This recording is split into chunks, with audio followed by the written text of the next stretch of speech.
Good evening dear aspirants. આજે 29 March 2022 અને આજે આપણે ધ હિન્દુની અંદરથી 3 આર્ટિકલને ડિસ્કશન કરીશું. જેના અંદરથી જે પહેલો આર્ટિકલ છે એ બિમસ્ટેક રિલેટેડ છે, એટલે કે રિજનલ ગ્રુપિંગને વધારે મજબૂત કરવાની વાત ઉપર છે, જેમાં બિમસ્ટેક ઉપર અહીંયા ફોકસ બતાવવામાં આવ્યું છે.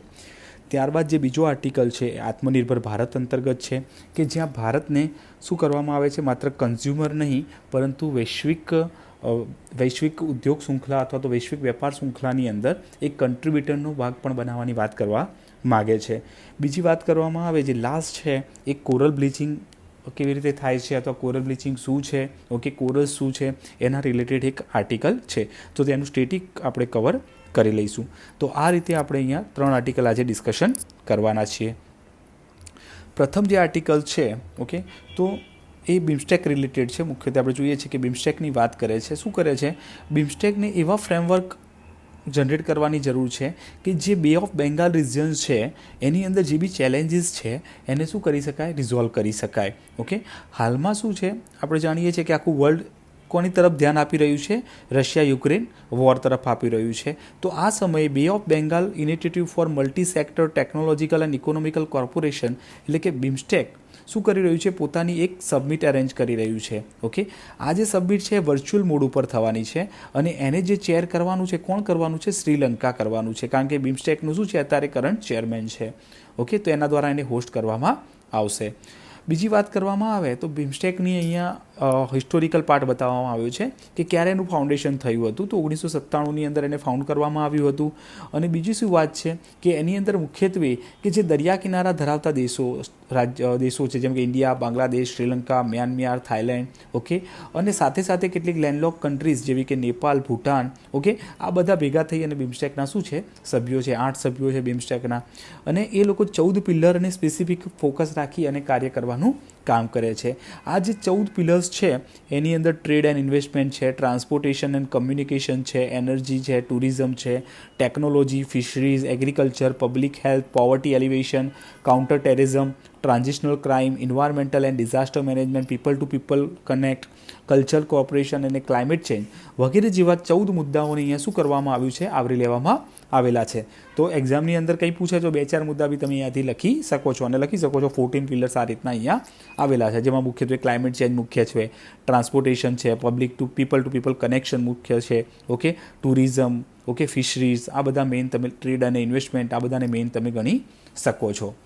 હવે અહીંયા વાત કરવામાં આવી છે કે આ જે બિમસ્ટેકની જે ઓનલાઈન સબમિટ થવાની છે, ઓકે, એ શું છે, એ સબમિટની અંદર કોઈ કોન્ક્રીટ સ્ટેપ લેવું જોઈએ કે જે આ વિસ્તારમાં જે ચેલેન્જીસ છે એનું શું કરી શકાય, સોલ્યુશન કરી શકાય, એવી વાત કરે છે અહીંયા રાઇટર. હાલમાં જ શું કરવામાં એક બે ઓફ બેંગાલ મરીટાઈમ ડાયલોગ્સ અરેન્જ થયો હતો, BOBMD કરીને જે ઓર્ગેનાઇઝ થયો હતો. તો એનું શોર્ટ ફોર્મ છે આનું, બે ઓફ બેંગાલ મેરીટાઈમ ડાયલોગનું. તો એના અંદર શું કરવામાં આવ્યું, એ કોના દ્વારા કરવામાં આવે છે, તો generally centre for humanitarian dialogues અને પેથફાઇન્ડર ફાઉન્ડેશન આ 2 જણા ભેગા થઈને આને ઓર્ગેનાઇઝ કરે છે. જે જનરલી ગવર્મેન્ટ ઓફિશિયલ્સ હોય એ વિસ્તારના, મરીટાઈમ એક્સપર્ટ્સ હોય, રિપ્રેઝેન્ટેટિવ ઓફ કેટલાક થિંક ટેન્ક જે છે એના રિપ્રેઝેન્ટેટિવ હોય. અને સાથે આ ક્યાંથી છે, આ બધા Sri Lanka, India, Bangladesh, Myanmar, Thailand અને ઇન્ડોનેશિયા આ બધા ભેગા થઈ અને આ શું કરવામાં આવ્યું હતું, એક અરેન્જ કરવામાં આવ્યો હતો ડાયલોગ. કોના દ્વારા, તો હ્યુમેનિટેરિયન ડાયલોગ અને પાથફાઇન્ડર ફાઉન્ડેશન દ્વારા. એની અંદર શેની વાત કરવામાં આવી હતી, તો આ વિસ્તારની અંદર ઇન્વાયરમેન્ટ પ્રોટેક્શનની વાત કરવામાં આવી હતી, scientific research, okay, illegal unreported and unregulated fishing જે થાય છે આ વિસ્તારની અંદર એના વિશે વાત કરવામાં આવી હતી. ડેવલપમેન્ટ ફોર ઓપરેટિંગ પ્રોસિજર એટલે કે એક એવી ડેવલપમેન્ટ પ્રોસિજર હોવી જોઈએ કે જેથી કરીને આ બધાને શું કરી શકાય, મેનેજ કરી શકાય. ઓકે, બીજું એક કન્ટ્રીથી વેસલ્સ બીજા કન્ટ્રીના જે એરિયામાં જતા રહેતા હોય છે ફિશિંગ વેસલ્સ, તો એનું સોલ્યુશન કેવી રીતે લાવવું, ઓકે, બેસીને કેવી રીતે એને તમે સમાધાન કરી શકો, એ બધી વાતો આ ડાયલોગની અંદર કરવામાં આવી હતી. આપણે જોઈએ છીએ કે આપણો જે વિસ્તાર છે એ રીચ મરીન ઇકોસિસ્ટમ ધરાવે છે, આખું જે બે ઓફ બેંગાલ વિસ્તાર છે એ. ઓકે, સામાન્ય રીતે એની અંદર શું કરવામાં આવ્યું છે, એને કેવી રીતે કીધું છે, કેવી રીતે છે, તો આખો જે વિસ્તાર છે આ મીટિંગના અંદર વાત કરવામાં આવી છે કે એ કેટલીક એસ્ચ્યુરીઝ આવેલી છે, પરંતુ હાલમાં જોવામાં આવે છે આ બધી ફર્જાઇલ થઈ ગઈ છે. ઘણી બધી એસ્ચ્યુરીઝ આવેલી છે, ઘણી બધી નદીઓ ત્યાં પોતાના પાણી નાખે છે. બીજું સાથે શું છે, મેંગ્રુવ ફોરેસ્ટ નો એરિયા 15,792 કિલોમીટર આ વિસ્તારમાં આવેલો છે. સાથે સાથે 8,471 સ્ક્વેર કિલોમીટરની અંદર શું આવેલી છે? કોરલ રીફ્સ આવેલી છે, સી ગ્રાસ, મીડો અને માસ nesting site of turtles. Okay, તો ટર્ટલની અરીબાડા આપણે જે સાઇટ આપણે જોઈએ છે ગિરિમાથા બીચ, તો આ બધું બી આ વિસ્તારમાં અંતર્ગત આવેલું છે. પરંતુ સામાન્ય રીતે જોવામાં આવે હાલની અંદર કેટલાક મેંગ્રુવમાં લોસ થયો છે. મેંગ્રુવ્સના વિસ્તારમાં 0.4 to 1.7% લોસ જોવા મળ્યો છે. સાથે સાથે કોરલ રીફ્સ બી 0.7% શું થઈ છે? લોસ થઈ છે.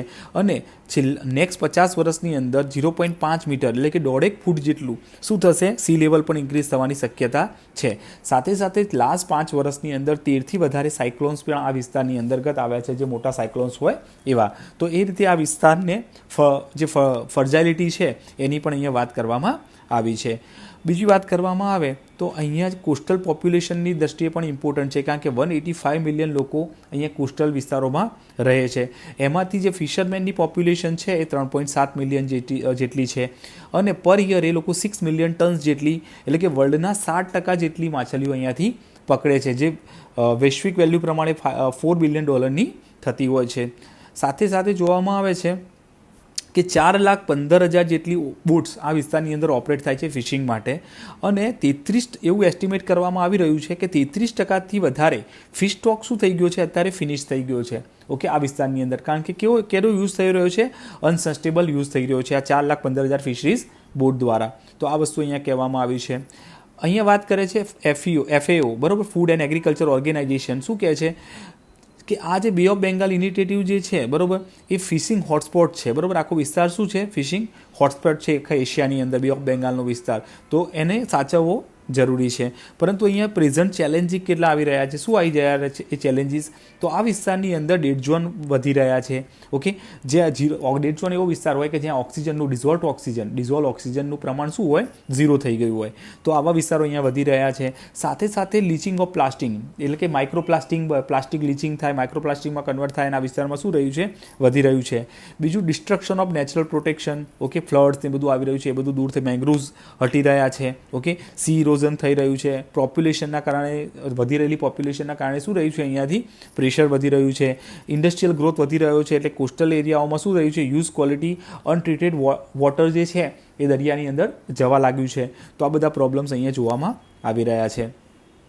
સાથે સાથે કેટલાક સિક્યુરિટી થ્રેટ્સ પણ આ વિસ્તારમાં જોવા મળે છે. કેવા? તો ટેરરિઝમનો ઇસ્યુ છે, પાયરસીનો. આપણે જાણીએ છીએ કે જે આપણું કોઈ બી ધારો કે હુમલા થતા હોય છે, મેરીટાઈમ હુમલા અને બધું, તો આ વિસ્તારની અંદર વધારે જોવામાં આવી રહ્યું છે. સાથે સાથે પાયરસીનો ઇસ્યુ પણ અહીંયા મોટા પ્રમાણમાં જોવા મળે છે. બીજું, બે કન્ટ્રીઝ વચ્ચે ટેન્શન્સ વિસ્તારને લઈને અથવા તો ફિશરમેનના ઇસ્યુ લઈને પણ અહીંયા જોવા મળે છે. તો આ વસ્તુ પણ અહીંયા જોવામાં આવી રહી છે. તો ઘણીવાર શું થાય છે? આ વસ્તુને આપણે શું કરવું જોઈએ એના પ્રોબ્લેમના સોલ્યુશન માટે? કે ભાઈ, જેમ કે ફિશરમેન ક્રોસિંગ કરી લે છે ટેરિટોરિયલ વોટર, બરાબર, ઇન્ડિયાના શ્રીલંકામાં જતા રહે છે, બાંગ્લાદેશમાં જતા રહે છે. ઓકે, મ્યાનમારના એકબીજામાં, મ્યાનમારથી ઇન્ડિયામાં, ઇન્ડિયાના શ્રીલંકામાં. તો આ પ્રોબ્લેમ્સને પણ રિઝોલ્વ કરવો જોઈએ. તો આ જે વિસ્તાર છે, ઓકે, એને ઇન્ટરેક્શન બનાવવાની શા માટે જરૂર છે અહીંયા આગળ? તો બે ઓફ બેંગાલની અંદર બ્લુ ઇકોનોમી, એટલે આપણે બ્લુ ઇકોનોમી એટલે કે મરીન ઇકોનોમિક સિસ્ટમના કારણે આપણે જેટલું અર્નિંગ કરી શકીએ છીએ બધું આપણે બ્લુ ઇકોનોમીમાં લઈશું. તો બે ઓફ બેંગાલ એના માટે હ્યુજ પોટેન્શિયલ છે. બરાબર, અહીંયા ઘણી બધી ઓપોર્ચ્યુનિટી જોવા મળે છે. ઓપોર્ચ્યુનિટીઝ, તકો અહીંયા રહેલી છે, જેમાં મરીટાઈમ ટ્રેડ હોય, શિપિંગ વેસલ્સ હોય, ઓકે, એક્વાકલ્ચર હોય, ટુરિઝમ હોય. ઓકે, તો આ બધી ઓપોર્ચ્યુનિટીઝ અહીંયા છે. તો આપણે એને શું કરવી જોઈએ? ઇન્કેશ કરવી જોઈએ. સાથે સાથે કોર્ડિનેશન અને કન્સર્ન રાખી ગવર્મેન્ટ્સ દ્વારા, સાયન્ટિસ્ટ દ્વારા અને અધર એક્સપર્ટ દ્વારા, બીજા લોકો દ્વારા પણ આ વસ્તુ પર કાર્ય કરવું જોઈએ. બીમસ્ટેક જે સબમિટ થશે, બરાબર, એ લોકોએ શું કરવું જોઈએ? કે આ મિકેનિઝમ બનાવવું જોઈએ આ વિસ્તાર માટે, અને મરીટાઈમ જે ઇસ્યુઝ છે અને ટ્રાન્સબાઉન્ડરી જે ઇસ્યુઝ છે એને સોલ્યુશન માટે પ્રયત્ન કરવો જોઈએ. બીજી વાત કરવામાં આવે કે શું આજે અર્જન્ટ શું ઇસ્યુઝ છે? તો અર્જન્ટ એ લોકોએ ફિશરીઝ મેનેજમેન્ટ માટે સસ્ટેનેબલ ફિશિંગ મેથડ્સ અપનાવવી જોઈએ. બરાબર, જે પ્રોટેક્ટેડ એરિયાઝ બનાવવા જોઈએ, એટલે જે વિસ્તારોમાં પ્રોટેક્ટેડ એરિયા આવેલા છે એને સેવ કરવા જોઈએ. ઓકે, જે પોપ્યુલેશન છે એને મેનેજ કરવી જોઈએ. સાથે સાથે ઓઇલ સ્પિલનો જે ઇસ્યુ છે એના રિલેટેડ પર કાર્ય કરવું જોઈએ. સાથે સાથે આ વિસ્તારોમાં સાયન્ટિફિક રિસર્ચ ઉપર પણ ધ્યાન આવવું જોઈએ. અને જે અત્યારે લિમિટેડ કોર્પોરેશન છે અહીંયાની કન્ટ્રીઓ વચ્ચે, એ શું કરવું જોઈએ? વધારવું જોઈએ. તો આ વસ્તુ અહીંયા કરવામાં જરૂરી છે.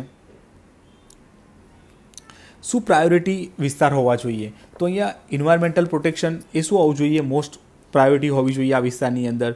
સાથે સાથે શું હોવું જોઈએ કે એકબીજાની જે સારી પ્રેક્ટિસીસ છે, કોઈ કન્ટ્રી ધારો કે મેરીટાઈમની અંદર કોઈ સિક્યુરિટીની અંદર સારી પ્રેક્ટિસ હોય, અથવા તો એક્વાકલ્ચરની અંદર કોઈ સારી પ્રેક્ટિસ અપનાવતું હોય, પોલ્યુશન કંટ્રોલ માટે કોઈ સારી ટેકનિક્સ અપનાવતું હોય, તો આવી સારી પ્રેક્ટિસીસ અને ઇન્ફોર્મેશન એકબીજા સાથે શું કરવી જોઈએ?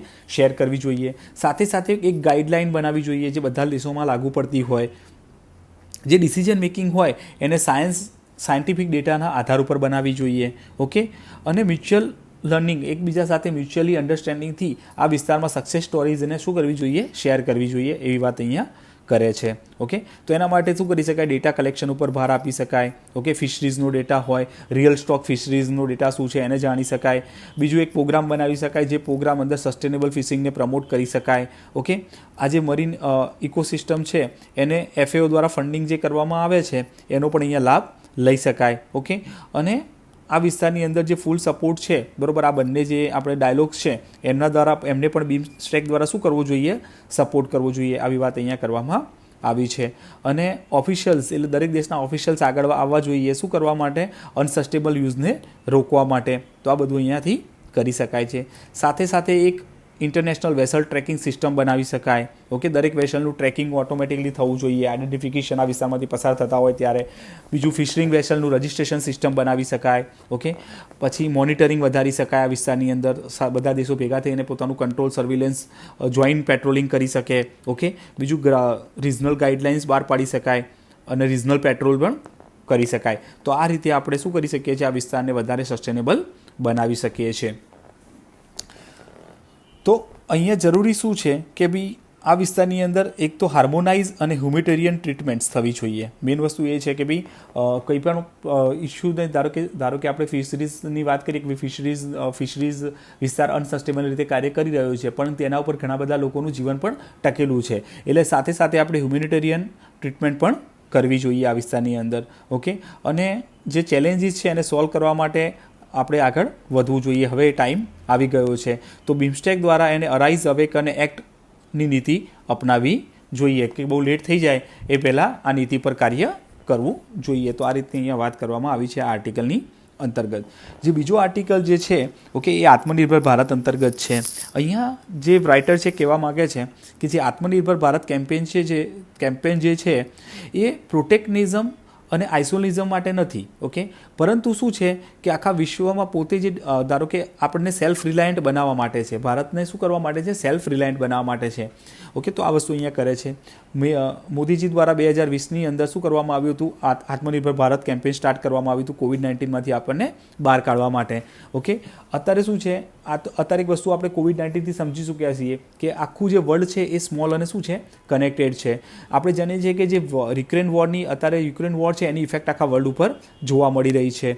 તો આના કારણે શું છે કે આપણે આ વસ્તુથી બચી શકતા નથી. અને અહીંયા આના માટે જ અહીંયા એક કોટ આપેલો છે જે તમે એસે અથવા બીજી જગ્યાએ યુઝ કરી શકો રવિન્દ્રનાથ ટાગોર દ્વારા. It is not possible to remain behind narrow domestic wall. એટલે કે જ્યારે દેશોની સરહદો એકબીજા જોડે અડેલી હોય અથવા તો ડોમેસ્ટિકલી તમે કનેક્ટેડ હોય તો વૈશ્વિક કોઈ બદલાવ થાય છે તો એ વૈશ્વિક બદલાવની અસર બી તમારા સુધી રહેશે. અત્યારે આખી વેલ્યુ ચેઇનની અંદર દરેક દેશો એકબીજા સાથે શું છે? કનેક્ટ છે. તો એક દેશમાં થયેલો બદલાવ બીજા દેશને હંમેશા અસર કરતો રહેશે. તો એવું અહીંયા કહેવા માગે છે.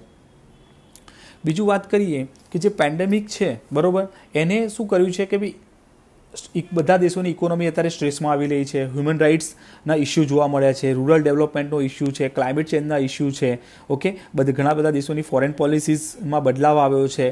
ઓકે, તો જરૂરી છે કે ભારત પણ પોતાની શું કરે? એક નવી રીઇમેજિન રિલેશનશિપ આખા વર્લ્ડ સાથે પોતાની એક રીઇમેજિન વર્લ્ડ નીતિ બનાવે. અને એના માટે આત્મનિર્ભર ભારત કેમ્પેન શું છે? એક મહત્વનું પગલું બની શકે છે. ઓકે, અત્યારે હાલમાં એક બુક રિલીઝ થઈ છે, Atmanirbhar Bharat a vibrant strong India, edited by vibrant strong India, S Gurumurthy અને અરવિંદ ગુપ્તા દ્વારા આ બુક બહાર પાડવામાં આવી છે. ઓકે, આ જે બુક છે એના અંદર જે પોલિસીઝ છે આત્મનિર્ભર ભારતની અને એના અંદર જે ઇસ્યુ રહેલા છે એની ચર્ચા કરવામાં આવેલી છે. સામાન્ય રીતે આ બુકની અંદર કહેવામાં આવ્યું છે કે જે ગાંધીજીની જે સ્વદેશી મુવમેન્ટ હતી એ જ આપણું અત્યારેનું શું છે? 2022નું આત્મનિર્ભર ભારત અભિયાન છે. ઓકે, જે આજના સમયમાં શું છે? રિલિવન્ટ છે અને આજના જે ભારતના ચેલેન્જીસ છે એને સોલ્વ કરવા માટે જરૂરી પણ છે, અનએમ્પ્લોયમેન્ટનો ઇસ્યુ હોય કે ભાઈ બીજી રીતે આપણી ઇકોનોમીને 5 ટ્રિલિયન સુધી લઈ જવાની વાત હોય, તો દરેકમાં આપણે આ વસ્તુ ઉપયોગી છે. ઓકે, અહીંયા એક દ્રવિડિયન મતલબ સાઉથનું એક બેઝનું મોડલની વાત કરવામાં આવી છે, જે આપણે ચર્ચામાં કરવાની જરૂર નથી. ઓકે, એના માટે આપણે છોડી દઈએ છીએ એને. ઓકે, એ મોડલ બહુ ઇમ્પોર્ટન્ટ નથી આપણા માટે. અહીંયા જે છે એક કોટ આપેલો છે કે ફ્રાન્સિસ ફુકોએનમીએ કહેલું છે કે national identity is a pivot of the future of modern states. Okay, રાષ્ટ્રીય જે ઓળખ છે એ કોઈ પણ દેશના માટે શું છે, એક કોઈ પણ મોડર્ન સ્ટેટ હોય રાજ્ય, તો એના માટે એ એક પિવેટનું કામ કરે છે, એટલે કે જેના ઉપર આખી વસ્તુ ટકેલી હોય. Especially when the state are built around liberal democratic politics value and the shared experience of diverse community. અને એના માટે શું જરૂરી છે કે એકબીજા સાથે કનેક્શન હોય ડેમોક્રેટિક પોલિટિક્સની અંદર, અને શેર્ડ વેલ્યુનો પ્રયોગ કરતી હોય કમ્યુનિટી સાથે. ઓકે, અને એના માટે લિબરલ ડેમોક્રેસીની જરૂરિયાત છે.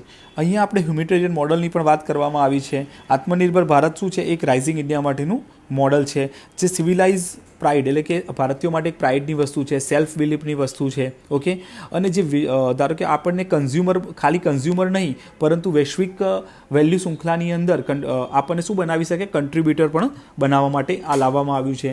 બીજી વાત એ છે કે one size fit for all જે વેસ્ટર્ન મોડલ છે એ આપણા માટે અહીંયા શું છે, નકામું છે. કારણ કે જાણીએ છીએ કે 2008ના ક્રાઇસિસ જે છે, ઓકે, એ ક્રાઇસિસની ઇફેક્ટ આખા વર્લ્ડને થઈ હતી, તો આ માટે જરૂરી છે.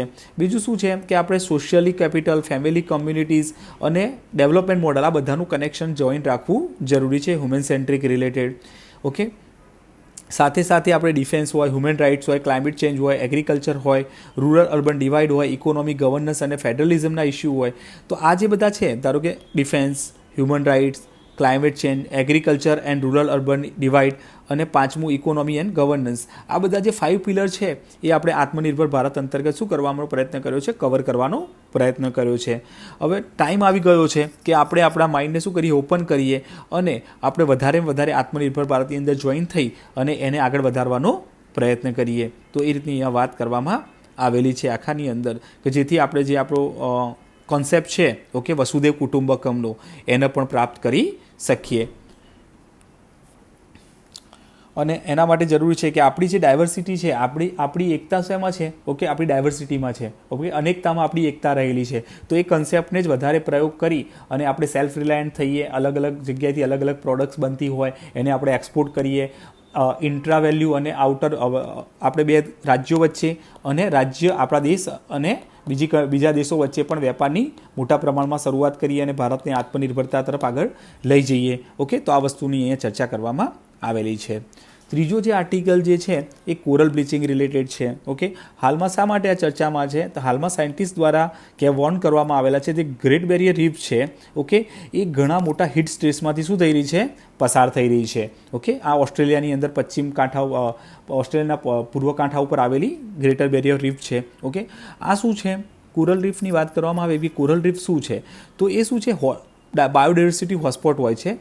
કોરલ નામના જે એનિમલ્સ હોય છે, પોલિપ્સ હોય છે, ઓકે, એ પોલિપ્સ શું કરે છે, ઝૂએન્થાલેઝા નામની જે શેવાળ છે એની સાથે સહજીવન જીવે છે.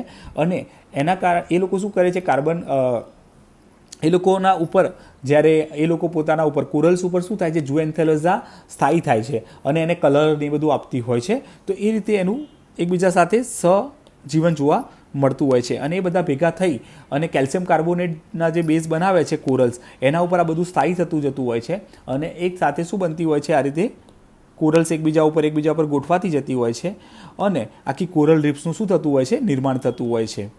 તો અહીંયા જોઈએ કે કોરલ રીફ શું કરે છે, વાઇડ રેન્જ, એનો સિગ્નિફિકન્સ શું છે, તો wide range of species and maritime quality of coastal biosphere, એટલે એના માટે બહુ ઇમ્પોર્ટન્ટ છે. વાઇલ્ડ સ્પીસીસ માટે જે ત્યાં રહે છે, સ્પીસીસ માટે ત્યાં ઘણી બધી જાતની સુંદર માછલીઓ જોવા મળે છે. ઓકે, બીજા બધા મિનરલ્સ પણ ત્યાંથી ઘણીવાર મળતા હોય છે, તો એના માટે ઘણું બધું ઇમ્પોર્ટન્ટ છે. બાયોડાયવર્સિટી માટે બહુ ઇમ્પોર્ટન્ટ છે.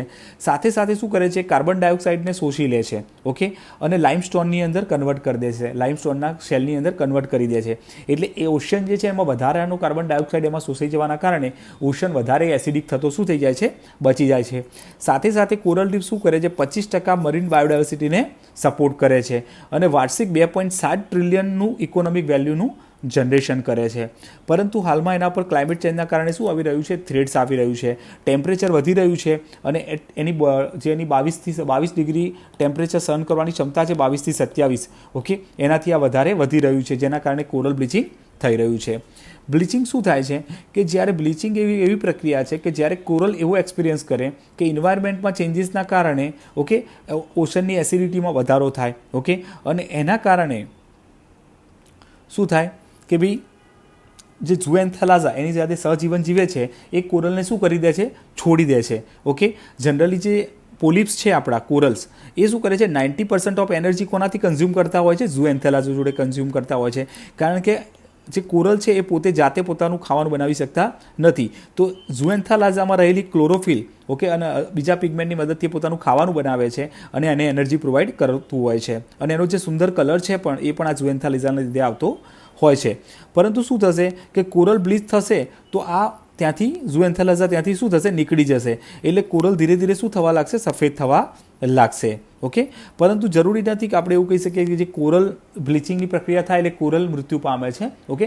ઘણીવાર તમે એને પાછું એટમોસ્ફિયરમાં લઈ જાઓ એ રીતના, ઓકે, તો ફરીથી એ લોકો ત્યાં ઉગી શકતા હોય છે. પરંતુ વધારે પ્રમાણમાં જો કોરલ બ્લીચિંગ થાય તો એને પછી રિવર્સ કરવી શક્ય હોતી નથી. તો આ રીતે આપણે આ આર્ટિકલ્સને આજે ડિસ્કશન કર્યા છે. તો આજની આપણી ડિસ્કશનમાં આટલું જ છે.